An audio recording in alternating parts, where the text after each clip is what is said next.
Welcome to the only daily podcast focusing on compliance news of the day. Each morning, start your day with a cup of coffee and Tom Fox, the voice of compliance, to hear about 4 of the top compliance, corruption, or leadership stories you will need to start your day.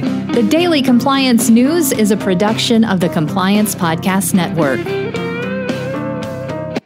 First, a word from our sponsor.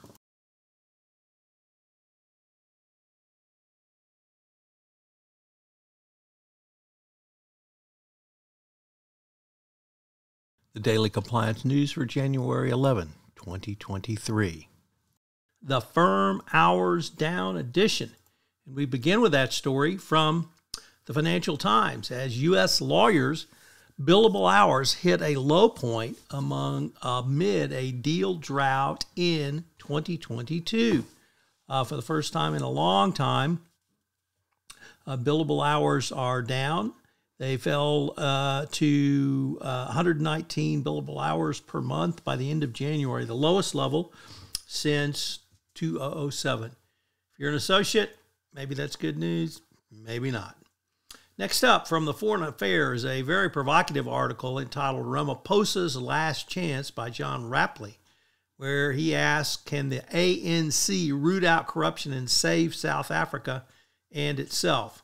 The President Ramaphosa obviously came in on a reform ticket, but that reform has been few and far between. Now we find out, as I reported earlier, that the resigned head of ESCOM, there was an assassination attempt against him. So maybe he'll be given the mandate he needs to tackle deep-rooted corruption, but of course the ANC is in the way. Next up, from the New York Times, Danone, the French dairy giant, is being taken to court by 3 environmental groups who say it failed to reduce its plastic footprint sufficiently in a lawsuit challenging corporate social responsibility in the face of climate change.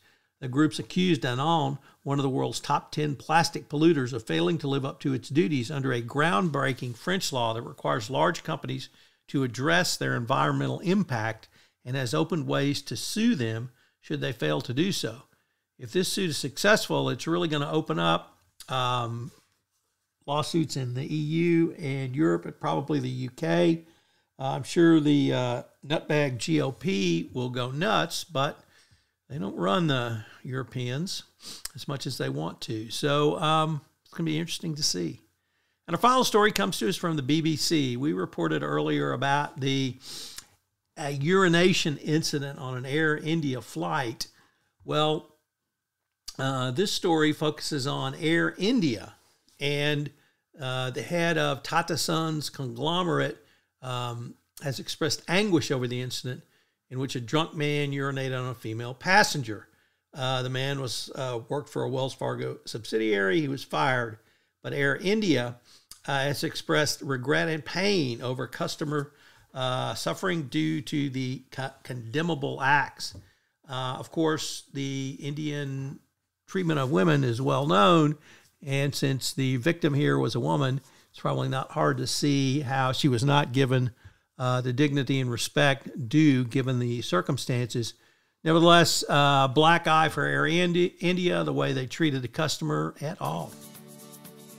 The Daily Compliance News is a production of the Compliance Podcast Network and a proud member of C-Suite Radio. Thanks so much for listening. I hope you'll join me again tomorrow.